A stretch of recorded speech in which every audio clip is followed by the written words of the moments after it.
Bom dia! Está no ar mais uma edição do programa Reinar em Vida, uma realização da Igreja Verbo da Vida em Rio Doce, que vem para abençoar a sua família e o seu ministério todos os sábados.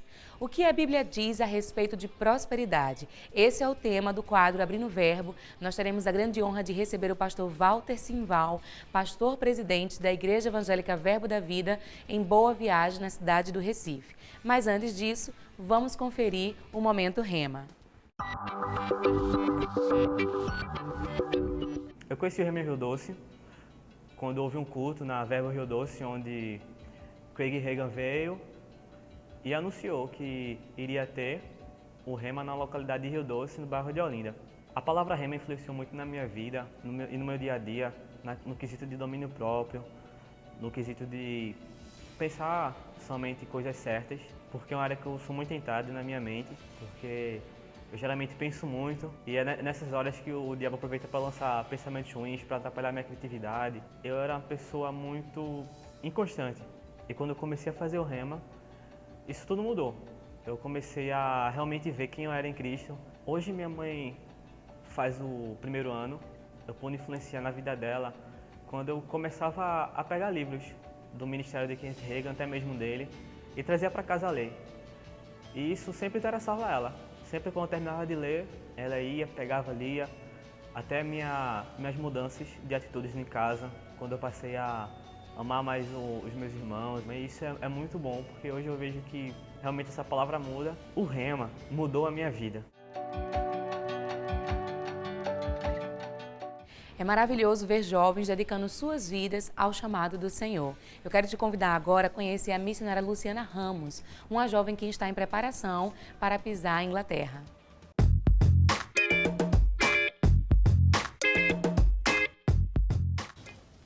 Bom dia, programa Reinar em Vida. Eu sou Luciana e eu sou missionária em preparação para a Inglaterra. Deus falou comigo há 10 anos atrás sobre essa nação e sobre como eu poderia alcançar diversas nações estando lá. E eu estive lá no ano passado e foi um tempo muito precioso. Eu ajudei a estabelecer uma nova igreja lá, uma igreja multicultural de fala inglesa, onde pessoas, independente da nacionalidade, falam em inglês. E eu pude ver como Deus está se movendo naquela nação e como eu sou honrada de fazer parte do que Deus tem para fazer no mundo e especificamente na Inglaterra nesses últimos dias. Eu gostaria de contar com as suas orações. Eu sei que eu tenho o apoio desse povo daqui de Pernambuco, de Rio Doce, do programa Reinar em Vida. E eu creio que eu vou dar muito boas notícias para vocês muito em breve. Deus abençoe vocês. Fique ligado que ainda hoje tem Abrindo o Verbo e a ministração da palavra com o pastor Cleone Filho. A gente volta já já.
nós temos a honra de receber no nosso quadro Abrindo o Verbo o pastor Walter Simval, que é pastor-presidente da Igreja Verbo da Vida no bairro de Boa Viagem, onde também funciona a unidade do Rema Brasil. Pastor Walter, seja bem-vindo ao nosso programa. Muito obrigado, Carol. É um prazer estar aqui no programa. Maravilha. Hoje nós vamos conversar sobre um tema que é bastante polêmico e muito discutido no meio das igrejas, que é a respeito da prosperidade bíblica. E o pastor Walter é uma autoridade nesse assunto e eu quero saber dele, do que ele entende da palavra. O que é prosperidade à luz da Bíblia? À luz da Bíblia, a prosperidade é uma forma de você viver um bem-estar progressivo à luz da palavra de Deus. Não apenas uma coisa momentânea, ou não se trata somente de dinheiro, como as pessoas pensam, mas ela abrange todas as áreas da nossa vida. Como está escrito aqui em Josué 1:8, diz: não cesse de falar desse livro da lei, antes medita nele dia e noite, para que tenhas cuidado de fazer segundo tudo quanto nele está escrito. Então farás prosperar o teu caminho e serás bem-sucedido. Então, a palavra prosperar, ela aparece aqui com a ideia de ter sucesso, avançar, progredir, ser proveitoso ou ter vitória. Então, é uma caminhada realmente de sucesso e bem-estar progressivo que abrange a área espiritual, a área física e financeira também. Eu vejo muitas pessoas também com dúvida, pastor, a respeito do dízimo, né? Alguns dizem que é algo da velha aliança, outros dizem que pode ser dado em qualquer lugar, a qualquer pessoa, a um missionário, a um programa de televisão como esse. E o que a palavra esclarece sobre o dízimo, né? Qual é o percentual e onde ele deve ser dado? O dízimo é um valor pré-estabelecido de 10%, né? Já vê claro na palavra de Deus. E o dízimo não é da velha aliança, até mesmo porque quando se fala de velha aliança, o pessoal pensa logo na lei de Moisés, né? Mas o dízimo foi dado mais de 400 anos antes de Moisés, assim, de uma forma mais específica, através do primeiro crente, Abraão. É claro que Abraão ele não fez aquilo de uma forma aleatória. Ele viu, provavelmente, seus pais, os seus antepassados fazendo a mesma coisa, e ele foi ali e deu o dízimo a Melquisedeque, né? E Melquisedeque era um tipo de Cristo. E você vê no Novo Testamento, em Hebreus capítulo 7, falando exatamente sobre Melquisedeque e falando sobre Jesus agora, que é o sumo sacerdote eterno. Melquisedeque era sumo sacerdote, ele eternizou o dízimo quando Abraão deu isso, e ele era um tipo de Cristo. No momento que Cristo ele se levanta como sumo sacerdote eterno, ele também eterniza o dízimo, né? Então agora, quando a gente vai entregar o nosso dízimo, a gente entrega em primeiro lugar ao Senhor. O lugar correto de entregar é na igreja local onde você frequenta, que seria o lugar onde você é abençoado, onde está recebendo a palavra de Deus. E sobre ofertas, pastor, nós vemos às vezes algum desequilíbrio, né, em apelo para se recolher ofertas, né? O que a palavra instrui a respeito disso, quando que o crente deve dar, como que ele deve dar, qual é a forma, como isso pode ser feito? A oferta é uma coisa que deve ser dado como o dízimo de uma forma voluntária, especialmente na nova aliança. E a oferta é uma coisa que vai engrandecer, na verdade, a área financeira da pessoa que está ofertando. Que quando você está ofertando, você está de uma forma semeando, né? E quando você semeia uma coisa, você nunca recolhe a mesma coisa. Você vai receber algo multiplicado, como está escrito na palavra de Deus. E Paulo fala em 2 Coríntios 9, versículo 6, que aquele que semeia pouco, pouco também se fará, mas o que semeia em abundância também se fará. Então existe uma forma de você entregar a sua semente e receber um retorno daquela semeadura em forma multiplicada, ou de uma forma pouca, se você manifestou como está escrito, ou de uma forma mais abundante. Normalmente as pessoas procuram o recurso da forma menor, aí por isso que a gente não vê muito efeito, mas aqueles que são mais ousados, que investem de uma forma maior, eles recebem também um retorno muito maior. E o segredo da prosperidade, no caso, no âmbito financeiro, é você ter ousadia para começar a fazer o melhor que você tem, sempre. Amém. Com alegria, né? E com alegria, sobretudo, né? É verdade. Pastor Walter, muito obrigada pela sua participação. Enriqueceu demais o nosso programa. Eu tenho certeza que os nossos telespectadores também. Eu vou deixar o espaço para que o senhor se despeça e convide também as pessoas para irem à igreja conhecer o Verbo da Vida lá em Boa Viagem, que é uma igreja abençoadíssima. Amém. Então, é um prazer, como eu falei, estar aqui no programa. Quero convidar todos vocês para estar participando, não só desse quadro, mas dos demais que estão vindo. Esse programa está exatamente para a edificação daqueles que estão aí assistindo. E se você quer mais detalhes sobre essas coisas, fala conosco, liga aqui para o programa, ou vai em algumas das igrejas, Verbo da Vida, certamente você vai ser muito abençoado, ouvindo com mais detalhes esses assuntos que são tão preciosos e muito importantes, que é coisa do nosso dia a dia. Então, prazer, a graça e a paz para todos vocês que estão aí participando, e fica conosco, não perde um programa desse, você vai ser muito abençoado.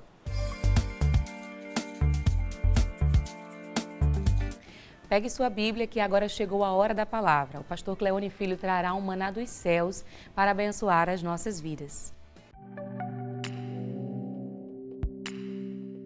Não temais, bem mais valeis do que muitos pardais. Digo-vos ainda, todo aquele que me confessar diante dos homens, também o Filho do Homem o confessará diante dos anjos de Deus. Mas o que me negar diante dos homens será negado diante dos anjos de Deus. Todo aquele que proferir uma palavra contra o Filho do Homem, isso lhe será perdoado.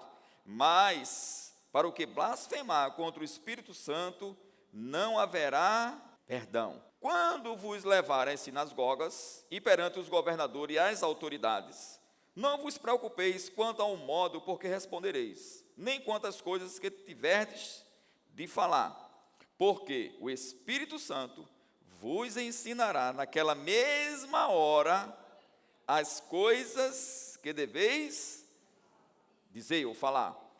Agora, querido, deixa eu falar algo para você. Jesus estava aqui dando uma instrução, não só para os seus discípulos, porque ele começou a falar aos seus discípulos, mas uma multidão incontáveis estava ouvindo esses ensinamentos preciosos, querido. Ensinamentos preciosíssimos. Mas no meio daquela multidão, tinha um que estava inquieto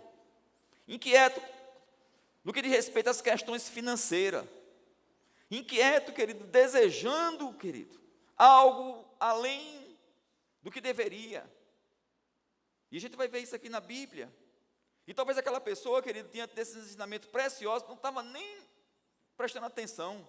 O que ele queria, querido, porque ele já tinha observado que Jesus tinha autoridade, era se utilizar de Jesus para que Jesus fizesse uso da sua autoridade, para que desse uma ordem para que ele fosse beneficiado. E aí, diante desse contexto, querido, desse ensinamento precioso, e o Senhor falando a respeito, querido, de você ter cuidado para não estar jogando as coisas, de você ter cuidado, querido, você pode até blasfemar contra Deus, contra Jesus Cristo, mas você não deve blasfemar contra a pessoa do Espírito Santo.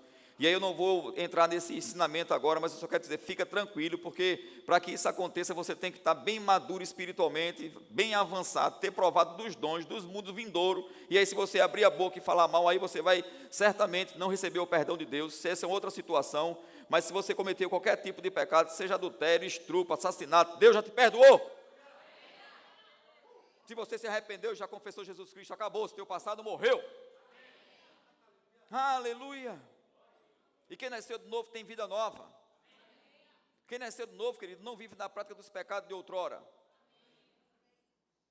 Obrigado pelos améns aí, me motiva a pregar, viu, esses amém. Eu amo vocês. Então o que acontece? Diante disso, querido, imagina só a cena. Eu gosto dessa, viajar assim, né, e me ver como se estivesse ali diante de Jesus, diante daquela multidão, querido. Não é? E a gente teve a oportunidade de ir para um evento com o nosso amado irmão Benihim, querido. E a gente viu 2 horas da tarde, querido, quando abriu os portões, a culto ia começar, acho que era de 7, 8 horas da noite. A gente começou a correr, Carol correndo, e a gente correndo, e todo mundo correndo, para pegar lugar. Gente, querido, gente, na arquibancada assim, gente querendo até ficar em cima de você. Eu disse, como é que pode crente se comportar desse jeito? Está na Bíblia. Oh, aleluia, amém. Aleluia, glória a Deus. Aí nessa situação toda, querido, ele dizendo, se você me confessar diante dos homens, eu vou confessar diante do Pai. Querido, vê que coisa tremenda. Você confessou Jesus Cristo como Senhor. E Jesus está dizendo, Pai, Ele me confessou. E eu estou confessando Cleone diante de você agora. Cleone vem morar com a gente aqui no céu. Está comigo, querido? Porque você não negou, querido. Ou seja, diante das pressões financeiras, querido, que muitas vezes é porque você desobedeceu em alguma área, não atentou para a voz do Espírito Santo aqui dentro. O Espírito Santo disse, não entre nesse negócio, aí você entrou.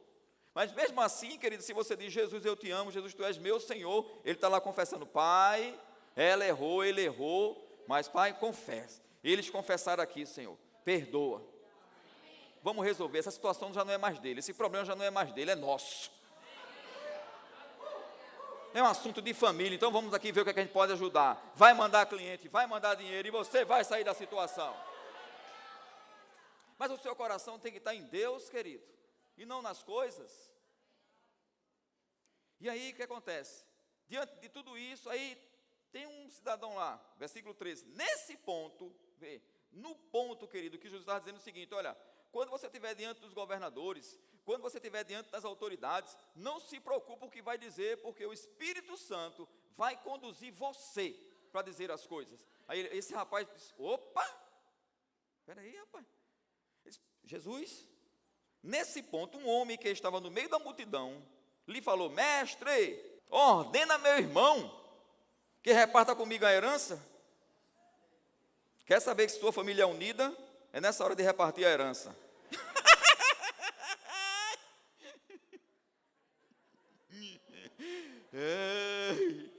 No instante aparece, não, mas eu cuidei mais de mamãe, eu cuidei mais de papai, e não sei o quê, ele gostava mais de mim, essa parte é minha. Aonde está o teu coração, aí está o teu tesouro. Querido, se você quiser ter muito dinheiro dentro dos princípios do reino, porque deixa eu te dizer, a moeda que nos comprou, paga por Deus, se por assim eu posso dizer, eu só quero colocar isso como um exemplo, amém, queridos? Foi o sangue de Jesus. E não me crucifique não, porque ele usou esse termo, fomos comprados por preço e preço de sangue. Agora, a moeda que o diabo te compra é o dinheiro. Só para você pensar. Aí Jesus no versículo 14, mas Jesus lhe respondeu, homem, quem me constituiu juiz ou partidor entre vós? Então lhes recomendou, tende cuidado e guardai-vos de toda e qualquer avareza, porque a vida de um homem não consiste na abundância dos bens que ele possui. Preste bem atenção, querido, o Senhor disse, olha, a vida do homem não consiste na abundância dos bens que ele possui. Em nenhum momento, querido, ele disse aqui que nós não deveríamos ter abundância de bens. Ele disse que nossa vida não consiste nisso. Porque tem pessoas que têm o entendimento que de ser crente tem que ter uma vida de falta aqui, de pobreza, sofrer, não é?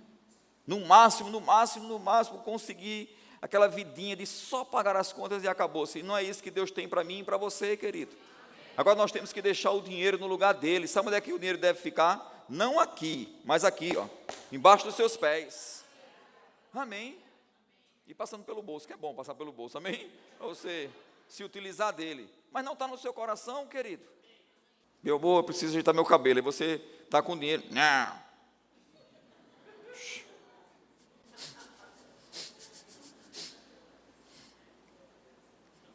Deus é bom, amém? Aí o que é que acontece? Jesus, e lhes proferiu ainda uma parábola dizendo, ó, o campo de um homem rico, diga um homem rico, produziu com abundância, e arrazoava consigo mesmo dizendo, que farei, pois? Não tenho onde recolher os meus frutos. E disse, farei isto, destruirei os meus celeiros, vou construir maiores, e ainda recolherei todo o meu produto e todos os meus bens. Perspectiva de crescimento. Todo crente, todo ser humano nasceu para crescer, se desenvolver, prosperar. Até então, nada de errado aqui o Senhor não está criticando. Se você é um empresário, você deve desejar crescer, não, querido, visando o seu próprio umbigo, mas você deve ter uma disposição no coração de empregar pessoas, fazer seu negócio crescer. É lógico, querido, que a fatia maior vai ficar com você e deve. Porque também a responsabilidade maior fica com você. Está comigo? Aí ele diz, então direi à minha alma, versículo 19, tens em depósito muitos bens para muitos anos, descansa, come, bebe e regala-te. Mas Deus lhe disse, louco, esta noite te pedirão a tua alma, e o que tens preparado para quem será? Aí ele diz, assim é o que entesoura para si mesmo. A questão aqui era a avareza, o egoísmo, a ganância. Não era o fato de ter muito, não era o fato dele destruir os celeiros e construir outros maiores, querido. Isso chama-se planejamento. E o nosso Deus, nosso Pai Celestial, é um Deus de planejamento. É um Deus de perspectiva de crescimento, querido. Para pensar, não é? Deus criou o céu, a terra, o mar, tudo que nele existe, peixe, árvores, frutas, verduras, carnes, querido, tudo é disponível para mim e para você. Será que esse Deus não quer que tenhamos o melhor dessa terra? Isaías 1,19 diz, se quiserdes e me ouvides, comereis o melhor dessa terra, querido. Mas a proporção que Deus quer dar para mim e para você, querido, é a proporção que você fica livre do dinheiro. E adora mais a Ele. Os amém diminuíram, né? Porque tem muita gente aqui pensando em pagar suas contas. Mas deixa eu te dizer, se você trabalhar só para pagar a conta, você está em pecado. Você tem que trabalhar com a perspectiva, querido, de acudir o necessitado. Pagar as suas contas, ainda sobrar dinheiro, para você se desenvolver e crescer mais. Diga, Deus é bom. Ele diz, louco, esta noite te pedirão a tua alma, e o que tens preparado para quem será? Assim, versículo 21, é o que entesoura para si mesmo, mas não é rico para com Deus. Será, querido, que você tem disposição no coração hoje, querido, de alguém bater na porta da sua casa pedindo uma esmola, querido, e você partilhar, ainda que você tenha poucas coisas, e você favorecer alguém? Ou você é daqueles, querido, que pelo interfone já diz, tem hoje não? Agora você é livre, querido. Mas Deus nos fez doadores. Existem muitas coisas melhores do que você ficar pensando nas suas contas. Aí o que é que acontece? Diante disso, ele vem e traz aquele ensinamento poderoso para você não andar ansioso de coisa alguma. Aí diz, versículo 22, a seguir, dirigiu-se Jesus a seus discípulos, dizendo, por isso, eu gosto desse por isso, porque o por isso vem depois dele ter falado algo, que você tem que atentar. E se você pega só daqui, você não vai pegar todo o ensinamento que ele quer trazer. Ele diz, olha, porque existe uma ganância, né, disfarçada de uma perspectiva de crescimento, porque ele estava falando a respeito desse homem, do irmão, né, que queria já repartir a herança, que queria a força tomada do outro irmão, que queria ficar com a melhor parte, que queria ficar com mais. Então a vacina aqui que Jesus estava dando era com relação ao espírito de ganância, e não de crescimento, não de uma perspectiva de você crescer com contentamento, querido. Tem pessoas que adquiriram um automóvel hoje, querido, aí já sai da concessionária com automóvel, aí daqui a pouco já está reclamando porque deveria ter um carro melhor. Querido, agradece a Deus pelo carro que você tem. Talvez no futuro você venha trocar, não tem problema com relação a isso, querido. Mas está deixando de viver um contentamento com as coisas que tem hoje, pensando que deveria ter outras coisas diferentes.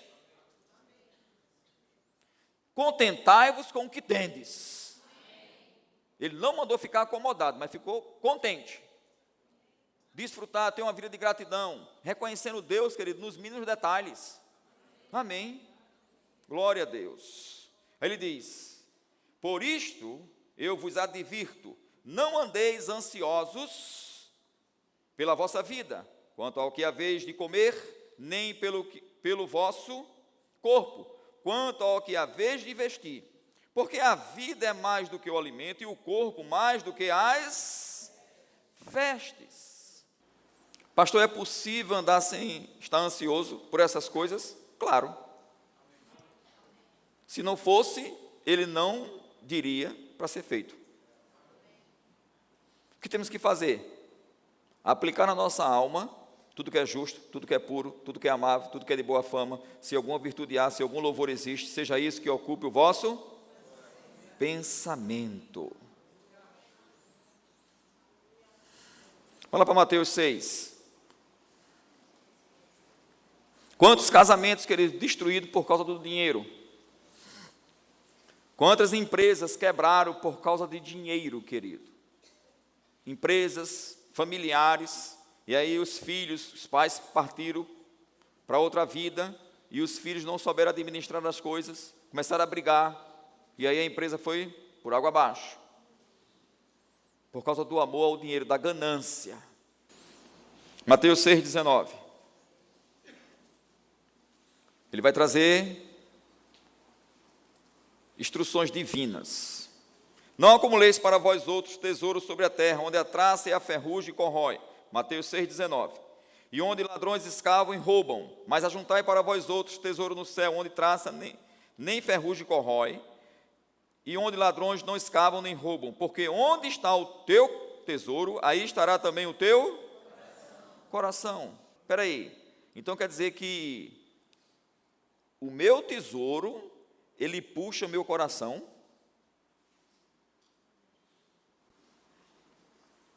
Foi isso que acabamos de ler.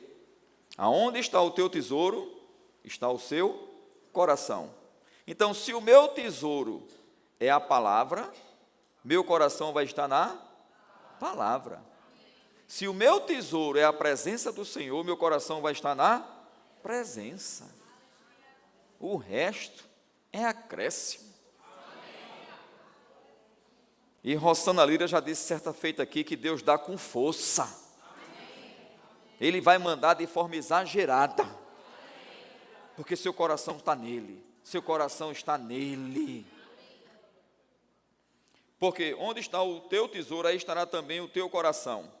São os olhos a lâmpada do corpo. Se os teus olhos forem bons, todo o teu corpo será luminoso. Para onde você está olhando? Ei, homem, para onde você está olhando na rua?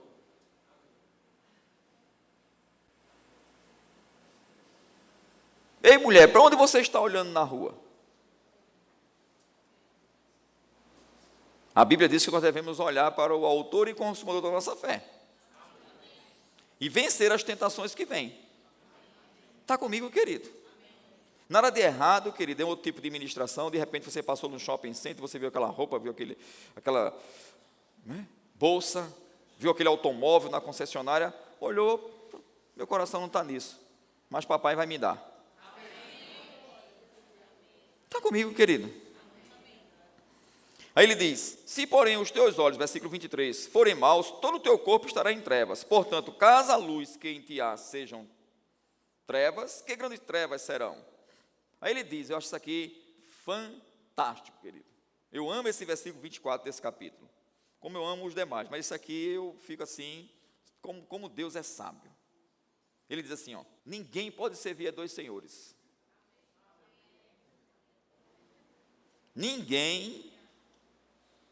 Está dizendo o quê? Ninguém. Está dizendo o quê? Eu vou te dizer algo mais. Está dizendo o seguinte, ei, você quem decide quem você quer servir. Porque a quem você decide servir, você adora.